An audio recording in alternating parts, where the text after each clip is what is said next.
Sección 4. Instrucciones personales a los discípulos. Impartidas por el tibetano. Instrucciones personales a los discípulos. LDO. Agosto de 1940. Una de las cosas, hermano mío, que se va desarrollando en su conciencia es la realidad espiritual básica de que en el cuerpo o fuera del cuerpo, como el iniciado Pablo lo expresa, la vida del discípulo no se detiene, sino que inevitablemente, si es sincero y sensato, pasará de una revelación a otra.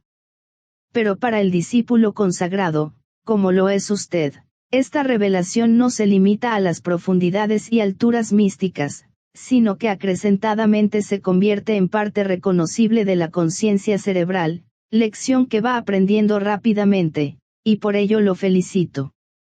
Continúe así en el periodo venidero de reconstrucción y prestará un servicio eficaz.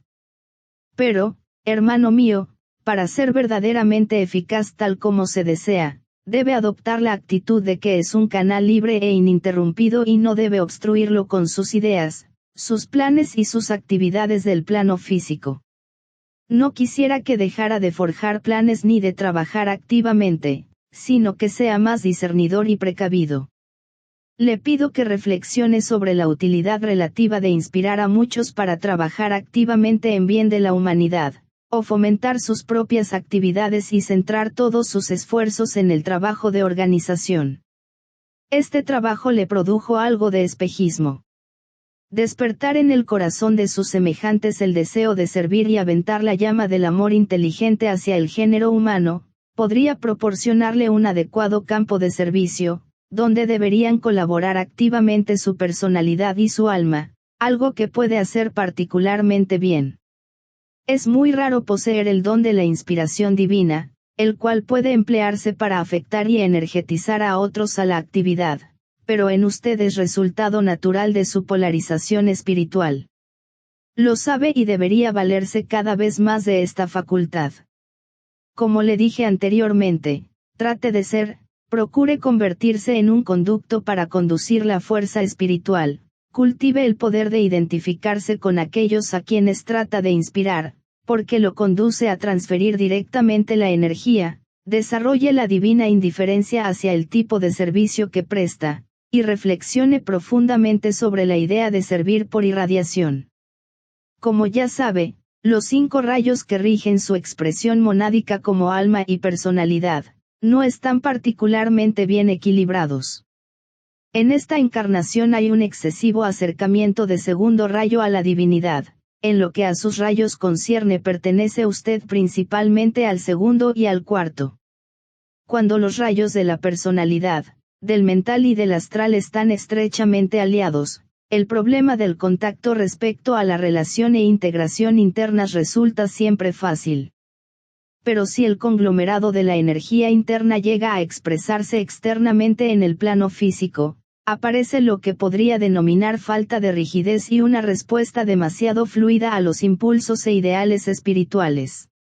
Hay una correcta e indesviable tendencia de la vida hacia el reino de la realidad espiritual, pero en el campo de la manifestación y de la actividad creadora, existe una frecuente mutabilidad y un desarrollado hábito de experimentación.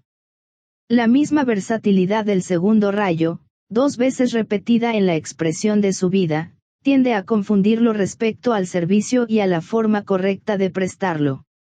Usted hace muchas cosas, hermano mío, si mira retrospectivamente su vida, descubrirá que está compuesta de breves periodos donde se ocupó intensamente de lo que con toda sinceridad creía era el propósito del momento. Ha llegado la hora en que el propósito del alma, en tiempo y espacio, debe transformarse en una pronunciada convicción que regirá toda futura actividad y expresión en el plano físico, subordinado con intención firme la naturaleza inferior, los 3 cuerpos, a la voluntad dirigida del alma. Repetiré, su camino es servir mediante la irradiación. Para lograrlo será necesario evocar su voluntad latente que debe ser desarrollada y controlada cuando llegue el momento de recibir la tercera iniciación, entonces la influencia monádica será predominantemente la de la voluntad divina, plena de propósito. La expresión de este aspecto superior de la voluntad, en relación con los 3 rayos de aspecto a los que pertenecerán todos los iniciados oportunamente, es también triple. 1. La voluntad dinámica, tal como la expresan los egos de primer rayo. 2. La voluntad radiatoria incluyente, de las almas de segundo rayo. Este es el tipo de expresión de la voluntad y del reconocido propósito de vida con el que usted debe aprender a ponerse en contacto directo.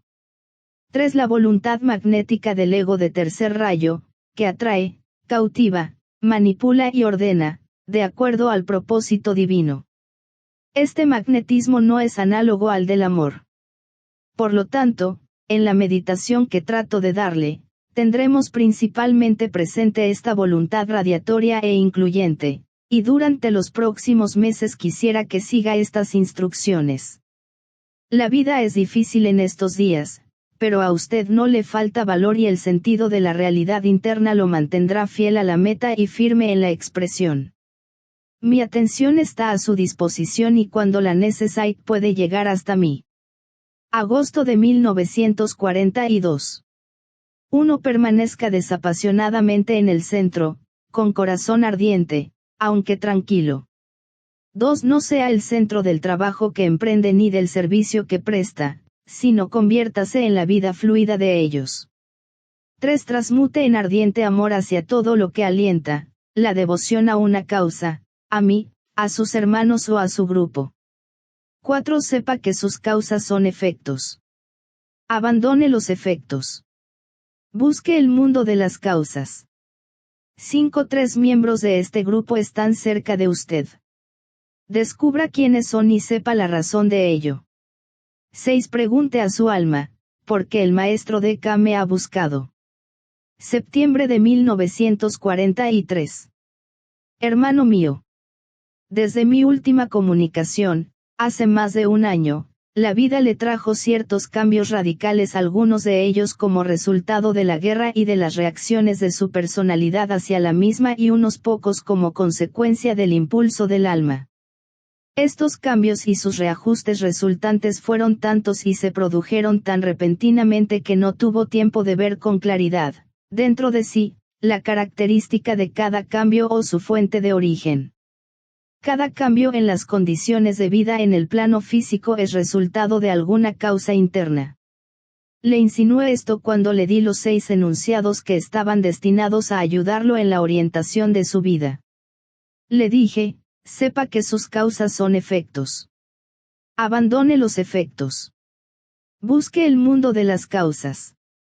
Como bien sabe, estas palabras representan una de las primeras lecciones que un discípulo debe dominar. El iniciado vive en el mundo de las causas, porque evidentemente es el mundo de la iniciación. Por consiguiente, debe ocuparse de estos acontecimientos básicos que actúan como impulsos vitales e inician solo las actividades que él formula como alma y, tenga presente esto, como alma cuya personalidad es iniciática. Debido a esta capacidad de la personalidad, de ver todo de acuerdo con el alma, sus actividades son resultado de una deliberada intención espiritual. Esta es una de las primeras lecciones que tengo el deber, como todo maestro, de enseñar a quienes fueron recientemente aceptados en mi ashrama. Tales personas no son principiantes en el mundo de la vida oculta en lo que al hombre común concierne, pero desde el ángulo de un ashrama la mayoría de ustedes lo son indiscutiblemente. Debe enseñar a cada uno la naturaleza del mundo de las causas y cómo descubrir si ustedes no actúan como personalidad que trata, hasta dónde puede, de ser sensible al incentivo del alma, o si actúa exactamente como alma. Estas son dos cosas muy distintas, hermano mío. ¿Cómo puede, siendo discípulo, determinar lo que está haciendo y saber la razón de ello? Todo lo que puedo hacer como maestro suyo, es indicarle un acercamiento a la realidad y luego dejarlo que decida correctamente por el conocimiento directo o intuitivo, solo y sin ayuda. Las decisiones que un discípulo debe adoptar se basan en diversos anhelos, impulsos y deseos, difieren de las del hombre común porque siempre van acompañadas de interrogantes y de la constante práctica y del frecuente ofuscador escrutinio interno del móvil y propósito. Enfrentó, hermano mío, muchos periodos de dudas el año pasado y sus respuestas afectaron definidamente la vida de su personalidad, su servicio al plan, sus variadas afiliaciones grupales y su actitud general hacia el reino espiritual. Esto lo sabe. Un aspecto de su naturaleza está profundamente satisfecho, el otro, pleno de dudas e interrogantes, su alma se encamina hacia una experiencia más plena y más rica de la vida, lo cual involucra dificultades. En cierta manera la guerra no lo ha conmovido profundamente, aunque se defienda diciendo que lo conmovió astral y emocionalmente. Sin embargo, las emociones son efímeras. Las empresas personales contrarrestaron grandemente sus reacciones, y los cambios en la vida de su personalidad, en su medio ambiente y costumbres establecidas, anularon muchas reacciones. Esto quizás sea para bien. Además, su tentativa de prestar servicio mundial lo preocupó intensamente, y ha procurado ser la vida fluida en todo lo que trata de hacer, como le sugerí en mi enunciado. En relación con este trabajo solo le diré que prestará mejor servicio si se abstiene de considerar a la organización planificada como excepcional y si trata de no vivir tan enteramente a la altura del concepto en que lo tiene el mundo. Su trabajo está inspirado desde mi asrama, es parte integrante de planes muchos mayores, está ampliamente modelado sobre esos planes asrámicos, que forman parte de esfuerzos jerárquicos, aún mayores, y contiene poco que sea original. Es una pequeña parte de un todo mucho mayor y tiene que desempeñar una parte muy necesaria. Le recordaré que de las pequeñas simientes crecen grandes árboles.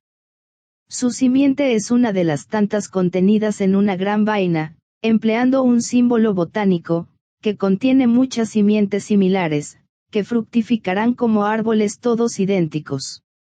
Su mente es fluida y mucho puede hacer si pone el énfasis donde le sugería en la vida fluida. De lo contrario, su mente fluida lo incitará a iniciar muchas actividades útiles, pero la mayoría de ellas tendrán poco valor. Su principal necesidad es una planificada concentración y la capacidad de elegir en forma discriminada la actividad y la técnica. Posiblemente, no podrá hacer todo lo que cree necesario, por lo tanto realice aquello que traiga mayor bien a un mayor número de almas buscadoras. Esto es siempre una cuestión muy difícil para que la capte el trabajador creador. Llevar a cabo lo que ha proyectado, a menudo constituye la satisfactoria recompensa del esfuerzo, y su actividad y atención enfocada se basan en lo que él crea. Sin embargo, lo creado solo es un efecto de qué, hermano mío. Nuevamente volvemos a la sutil pregunta que su alma quiere que usted responda en esta vida, porque en la respuesta hallará la liberación que le proporcionará una oportunidad definida en su próxima vida. ¿Qué móviles lo impulsan a la acción en la vida de su personalidad, en su relación grupal y en su servicio a la humanidad? Una respuesta general no será suficiente porque descubrirá que varios, distintos y amplios móviles condicionan cada campo de expresión y, cuando sepa cuáles son, podrá llevar las tres fases de su vida a un todo funcionante y correctamente orientado.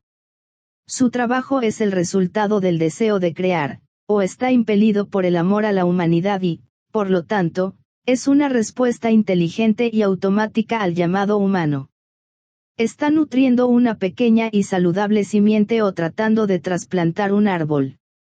Esta última pregunta tiene una significación mucho mayor de lo que cree. Su correcta respuesta encierra el secreto de su éxito.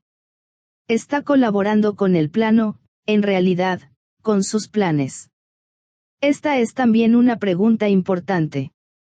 Tiene por delante una rica vida de servicio en el venidero periodo de reconstrucción, cuya plena expresión depende de alcanzar ese punto de enfoque que conduce a un punto de tensión, que a su vez conducirá inevitablemente a un punto de crisis. Cuando enfoque, tensión y crisis condicionen toda su vida, entonces su trabajo avanzará hacia una fructificación muy deseable. como todos los trabajadores creadores, hermano y amigo mío, rechaza todas esas formas que usted no ha creado. Por lo tanto, no le doy una fórmula establecida para la meditación, sino una estructura mental libre, y quisiera que rigiera su acercamiento a la vida, al trabajo y a todo lo que hace como discípulo de mi asrama. Esto será su contribución a la necesidad grupal y a la humanidad.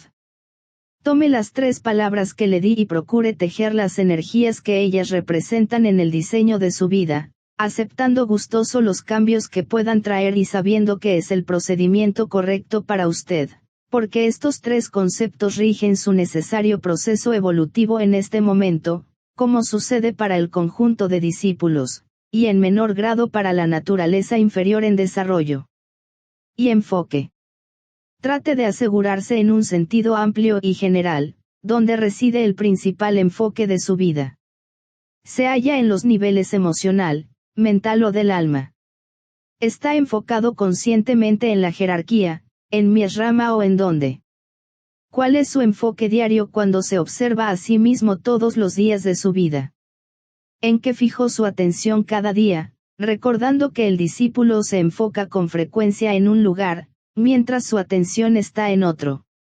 ¿Sabe qué quiero significar con esto? 2. Tensión. Analice durante el próximo año si conoce la verdadera significación de la palabra tensión.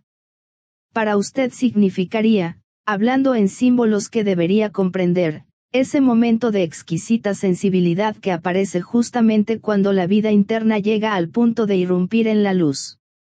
Es ese momento de orientación anticipada, alerta y consciente que caracteriza al corredor en los Juegos Olímpicos cuando permanece en aplomada expectativa para realizar el supremo esfuerzo y pasar la prueba. Para usted debería constituir ese momento en que deja de identificarse con lo que hace, se aparta del acto realizador, que en realidad es solo efecto de una causa o móvil iniciador, y entra en el mundo de los orígenes, los móviles y las causas. En ese momento supremo de tensión usted relaciona la vida y la forma, lo fluido y lo concreto, entonces un organismo, no una organización, adquiere forma ante sus ojos. 3. Crisis.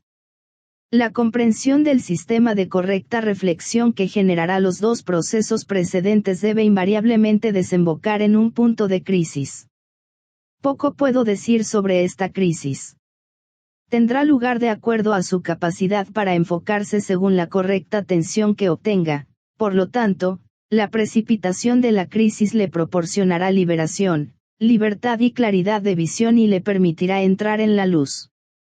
Para terminar diré, conserve su integridad esencial e innata, hermano mío. Sea como el arbusto que soporta las tormentas de viento y lluvia, mantenga intacta su vida en la forma, y obtenga mayor belleza a medida que se va fortaleciendo. Mi bendición descansa sobre usted y mi colaboración y ayuda son suyas, si surge la necesidad. Puede contar con ello. Soporte la felicidad y la desgracia en forma equilibrada y sea una mano fuerte en la oscuridad para todos aquellos con quienes entré en contacto. Noviembre de 1944. Hermano mío. Creo que cuando reciba la presente y eche un vistazo al intervalo entre estas instrucciones y las anteriores, comprenderá en forma nueva la significación de los acontecimientos de su vida. Fueron numerosos y muy variados. Se da cuenta de lo que significan. El año pasado tuvo una crisis tras otra, involucró periodos de pasividad y de actividad forzada, le trajo también periodos donde reconoció definidamente el desarrollo alcanzado al registrar una expansión y adoptar ciertas decisiones internas, que debe cumplir y cumplirá, porque marcaron la máxima altura del desarrollo de su alma. Su problema concierne ahora a este punto de realización. La marca de la altura alcanzada es momentánea, preliminar a una realización más elevada, o marcará el paso en esta vida y no podrá seguir más rápidamente. Los discípulos como usted deben aprender que este tipo de decisión no indica ninguna elección entre lo que está bien y lo que está mal, entre el progreso o lo estático. Es simplemente una decisión específicamente relacionada con el momento oportuno. Tal decisión exige asesoramiento, a fin de reconocer si la oportunidad presentada corresponde al karma o al servicio que debe prestar y también decidir discretamente respecto a sus actividades en el sendero. Resulta fácil sobreestimar la importancia de cualquier encarnación en el sendero de la vida, es fácil nutrir la conciencia de la personalidad en tiempo y espacio y dejar así de registrar la percepción interna del alma, regulando la eternidad sin conocer pasado ni futuro, sino el sentido de ser, débil y tenuemente, porque ese sentido es una prerrogativa monádica, y el sentido de relación, fuerte y urgente. Algunas almas en encarnación deben acuciar constantemente a sus personalidades para la acción, necesitan impulsarlas a la realización y a que se liberen de la inercia. Este problema no lo enfrenta a usted, mi discípulo, pero lo de principal importancia es la lección de los intervalos. Empleo estas palabras en su sentido más técnico, como las utilizan los maestros cuando tratan de inducir a cada vida, dentro de la rama, hacia los caminos que constituyen, para esa unidad de vida, el proceso esencial del momento inmediato. En todo ejercicio de respiración tenemos, como bien sabe, los procesos de inhalación y exhalación y dos etapas intermedias entre ambos los intervalos. Quienes se inician en la mecánica de la correcta respiración se absorben inevitablemente en los procesos involucrados, en la cantidad de aire inhalado o exhalado y en los efectos fisiológicos consiguientes y su analogía etérica. Los conocedores y los discípulos le prestan poca atención a esta actividad dual. Se preocupan de lo que está sucediendo en su conciencia durante los intervalos entre las inhalaciones y las exhalaciones establecidas. Estas fases de la conciencia que se registran son en realidad puntos de desapego. Señalan los ciclos de tensión y usted debería analizarlos cuidadosamente y emplearlos. Referente a este factor en su futuro desarrollo le llamaré seriamente la atención.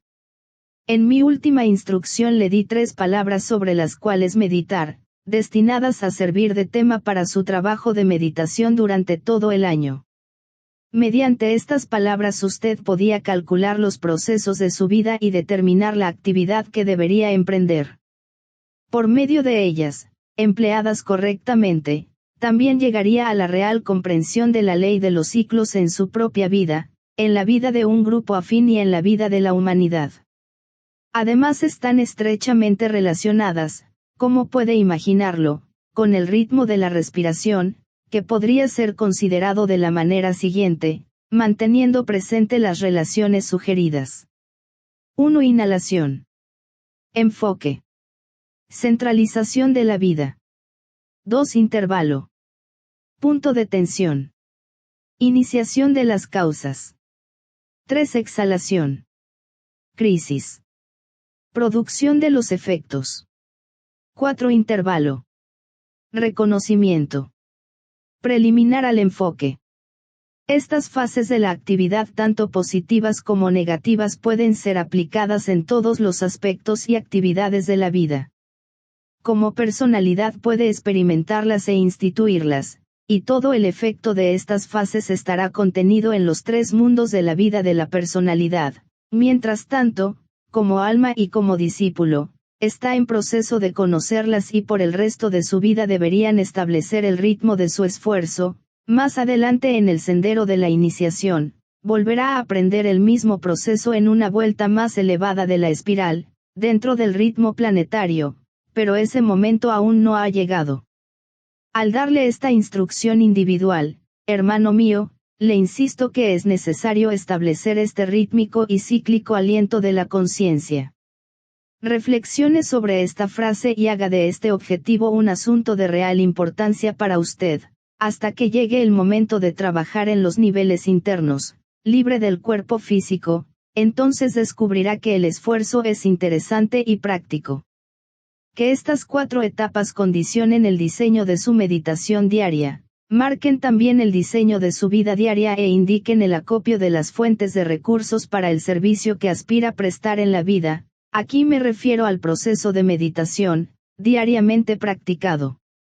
que señalen también la adjudicación cuidadosamente planificada y silenciosamente complementada de las energías, a los deberes programados del día y a la activa tarea externa de exhalar hacia el mundo de los hombres aquello con lo que es su deber contribuir. Entonces, que se produzca el intervalo final del reconocimiento.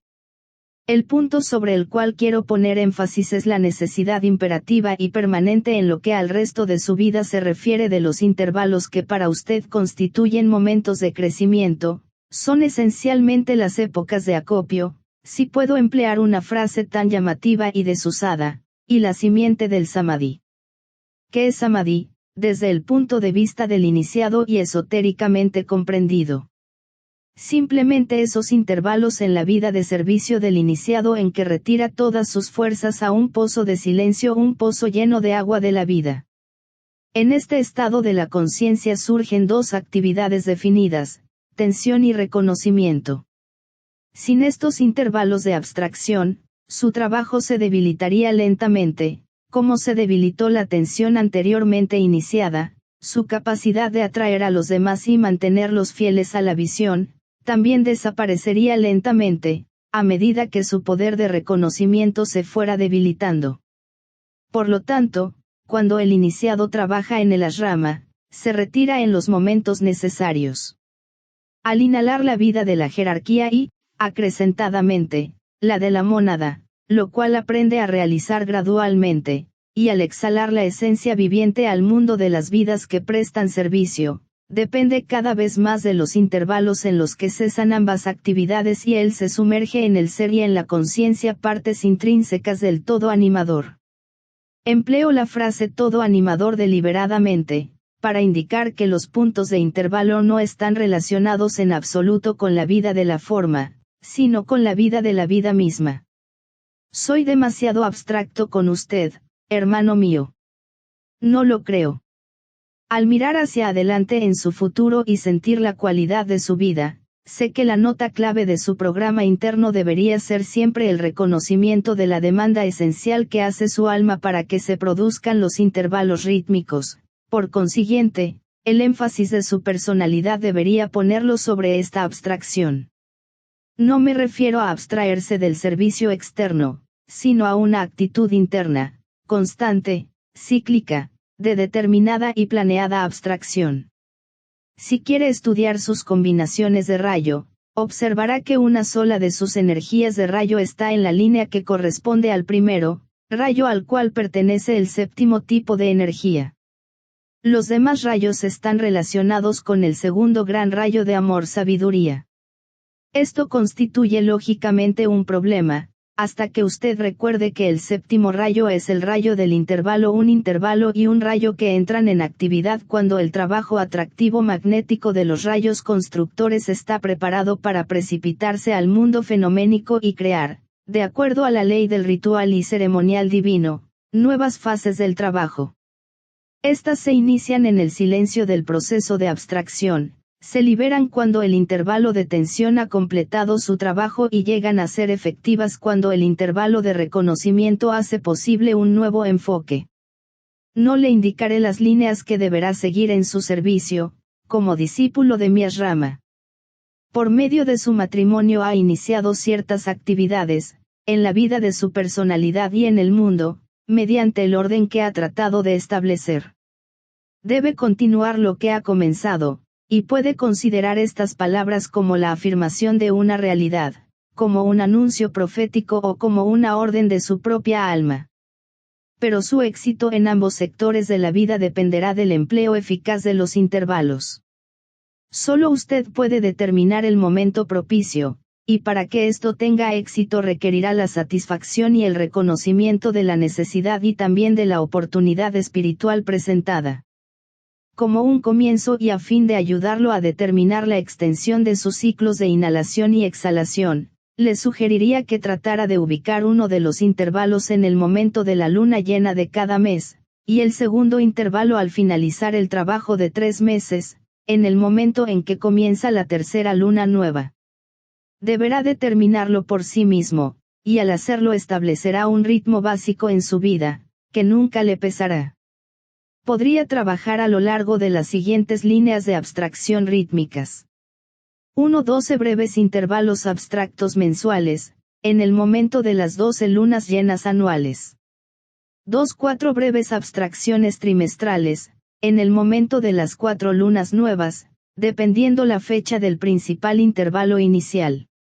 3. 2 periodos más largos de intervalos o de abstracción, en el momento de las lunas llenas de mayo y junio, Tauro y Géminis.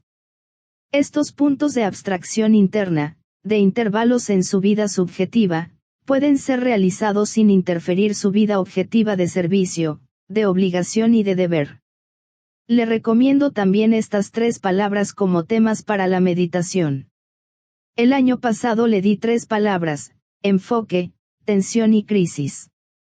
Este año le doy 3 más: obligación, servicio, deber. Para el año que comienza en septiembre le doy emoción, intuición, sabiduría. Tiene, por lo tanto, temas para el trabajo de 3 años en el campo de la meditación, y como un hombre piensa en su corazón, así es él. Cuando haya abarcado estos nuevos temas de reflexión, le sugeriría que volviera a comenzar, estableciendo así un ciclo de 3 años en su proceso de rítmica construcción mental. Manténgase cerca de sus hermanos de grupo. Trate de establecer un contacto subjetivo y real con FCD, cuya naturaleza es muy afín a la suya, aunque posee más fortaleza de primer rayo. No es de gran importancia que trabaje por y con él en el plano externo. Es necesario que usted trabaje con él en los planos internos, apoyándolo en lo posible y recibiendo de él la fortaleza que usted necesita. En algún momento, durante la meditación matutina, le pediría que lo llamara por su nombre 3 veces y luego le enviara los pensamientos de su corazón. Así establecería un vínculo que nunca le pesará. Y en cuanto a su relación conmigo, hermano mío, nada puede cambiarla. Fue integrado en mi ashrama, tiene mi confianza, lo rodean en todo momento el amor de los hermanos del grupo externo del ashrama. Trate de ponerse en contacto conmigo en cada periodo de luna llena y espere los resultados. Van a usted mi amor y bendición y que los lazos del servicio que presta en mi ashrama lo sostengan. Agosto de 1946. Hermano mío. Le diré que reconozco felizmente que desempeña la tarea de su vida con paciencia, serenidad y previsión. Vive exitosamente la vida dual del discípulo, que incluye las obligaciones de la personalidad y el campo elegido para prestar servicio egoico. Le recordaré que la palabra éxito no significa que el maestro ve u observa los pequeños fracasos, los momentos de angustia o perturbación, las fricciones de la personalidad, que, desde el ángulo del discípulo observador, parecen empañar la visión. Durante los intervalos espaciados al principio, pero más frecuentes cuando el servicio adquiere mayor importancia, el maestro es consciente del progreso general alcanzado, del desarrollo de la estructura que erige el discípulo para servir y de la amplitud de su luz en el mundo. A menudo nos divierte comprobar que algunos discípulos, particularmente los entrenados en los primitivos grupos donde predominaba la personalidad, creen que los maestros se entrometen en sus vidas diarias, conocen sus pequeños defectos e ínfimos fracasos y saben todo lo que piensan y hacen. Nos preguntamos a veces si ustedes creen que los maestros tenemos tiempo para ocuparnos de los hábitos mentales, actos y palabras que el discípulo va superando rápidamente. A nosotros llega y nos interesa únicamente el bien que hace un individuo. Pero cuando se trata de la interacción, la acción y el efecto del grupo, afecta únicamente a la ashrama. La cualidad de la vibración que percibo cuando entro en contacto con ustedes sin ofensividad y buena voluntad hacia todos los hombres. Me alegra que siga la línea de energía de segundo rayo y lleve a cabo una actividad de séptimo rayo, lo cual significa que está inspirado por el sentido de unidad, inherente al alma. Usted trabaja en el plano físico, punto de expresión para el séptimo rayo, uniendo el espíritu y la materia. Recuerde siempre que este rayo, que está viniendo nuevamente a la manifestación cíclica, Relaciona la nueva y entrante energía espiritual con la sustancia o aspecto materia, que responderá a ella, la utilizará y oportunamente le dará forma. Por lo tanto, sepa muy bien lo que trata de realizar.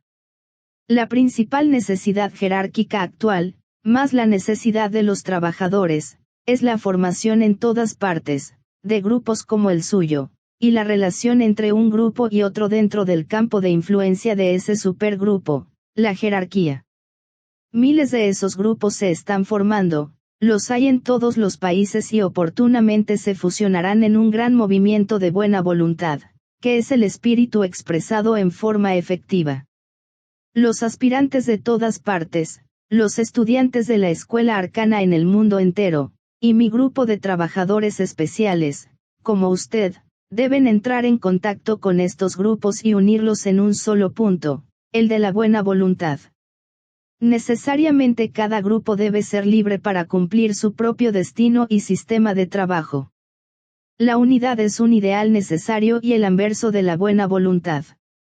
En el momento propicio estos grupos deben conjuntamente dar un manifiesto al mundo. Manifiestos análogos deben darlos en cada país los grupos que apoyan la unidad y la buena voluntad mundiales, lo cual hará que las palabras buena voluntad tengan fuerza en todo el planeta, en tanto que los discípulos y aspirantes, por medio de sus pensamientos, harán que la palabra unidad tenga un poder oculto.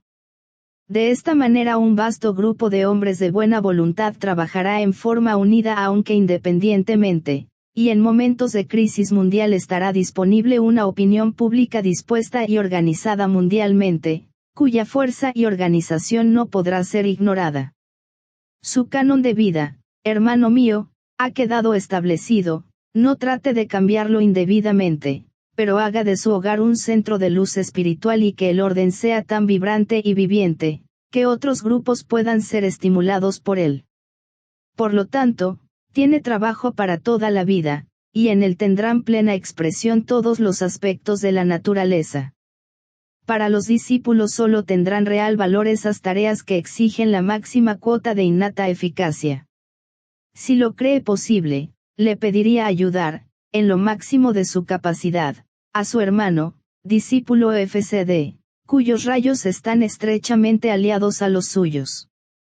Se ha lanzado a una tarea extremadamente difícil, y su futuro trabajo no será fácil. Ayúdelo, es uno de nuestros agentes que merece todo tipo de ayuda, y aunque temporariamente está en mi asrama, es un poderoso trabajador en el asrama de KH su maestro y el mío. Usted puede trabajar también fuertemente con JWKP, cuyos rayos, excepto solo una diferencia, son los mismos que los suyos. En el transcurso de 25 años, grupos como el suyo habrán realizado el suficiente trabajo como para que se vea nítidamente en el mundo el canon de la unidad. La teoría será comprendida y directamente aplicada. La unidad constituirá una definida meta mundial en un sentido distinto del actual. Las palabras las almas de los hombres son una serán reconocidas como una doctrina por todas las creencias mundiales. Siga adelante con el trabajo de unificación, hermano mío, llueva o truene. Me he preguntado qué podría sugerirle para la meditación. Posee visión y creo que no la perderá jamás.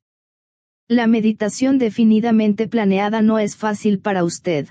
No obstante, para que la visión sea efectiva, la meditación es básicamente esencial, por ser eternamente verdad que como un hombre medita en su corazón, así es él, también que como un hombre medita en su cabeza, así será la visión que dejará en la tierra. Su mayor protección reside en la eliminación de todos los problemas de la personalidad de la propia o de la de los demás en el proyecto actual de meditación, proyecto que deberá establecer cada año y adherirse a él. El tema de la misma deberá surgir del trabajo de unificación, trabajo que usted mismo se ha fijado. Hermano mío, vincule la humildad con esa tarea, y no trate de vincular a los grupos con el suyo, sino que reconozca a su grupo y a los demás grupos similares, como parte de un movimiento espiritual mundial que, cuando tome impulso, dará por resultado la unidad de todos. Lo que menos debe desear es establecer una superorganización que acentúe la unidad, Lo que el mundo necesita hoy es una multiplicidad de organismos vivientes, libremente unidos por la colaboración, la constante comunicación y la posesión de idénticas metas y propósitos. No le asigno meditación específica alguna. Prepare la propia, que se ajuste al concepto general que les presenté constantemente a todos. Como discípulo aceptado puede por sí mismo tratar de entrar en la vida de la rama y establecer contacto conmigo. Esto tomará tiempo, pero el vínculo es fuerte y elástico. Reflexione sobre este término, y ajústese a las reglas que le asegurarán el éxito. Va mi bendición para usted y su aspiración.